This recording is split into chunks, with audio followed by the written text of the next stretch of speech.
And Stephanie's going to talk about her art, and then she'll take questions also. So, Ms. Stephanie. I'm honored by everyone's presence tonight. Thank you so much for coming. I want to thank my parents for supporting me and my strangeness and for providing the food, and my friends for helping me set up today and the portfolio review, and for always telling me that I'm awesome even when I don't think I am. You know what? No, you don't get a thank you.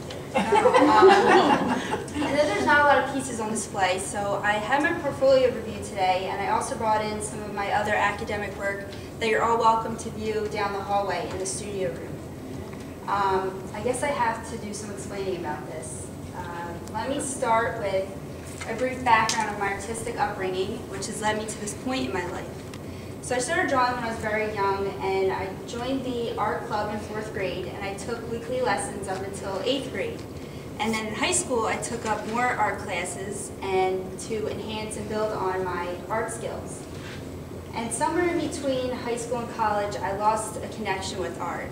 And I know that my academic training was extremely necessary for me to express myself the way I do. I felt like there was no importance or meaning behind my work, and I wasn't making art for myself anymore. It wasn't until my introduction to art therapy class that I found a new way to make art.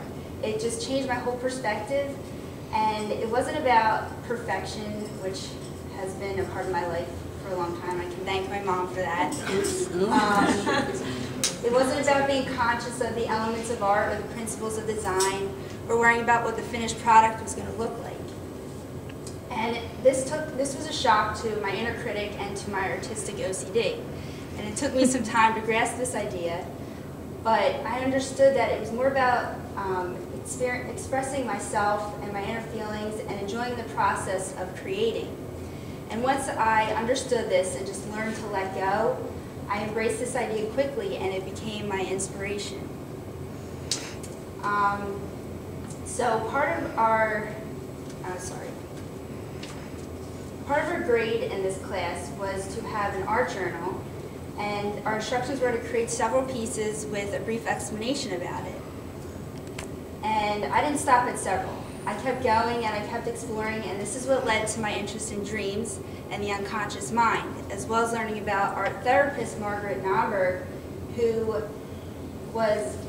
had her patients draw their dreams, and they were able to develop insights and resolve emotional conflicts using the art symbolism. So this strong interest in dream imagery followed me into my painting classes, which has led to these somewhat bizarre creations in front of you. And in these paintings, there's some dream imagery and emotions that I felt through my dreams.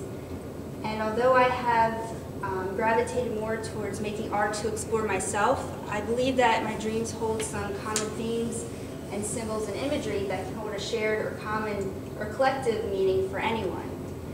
And my hope is that others can relate to the artwork to relate to the symbolism in my artwork and be inspired to acknowledge what dreams and the unconscious mind can reveal to us. Thank you again for coming.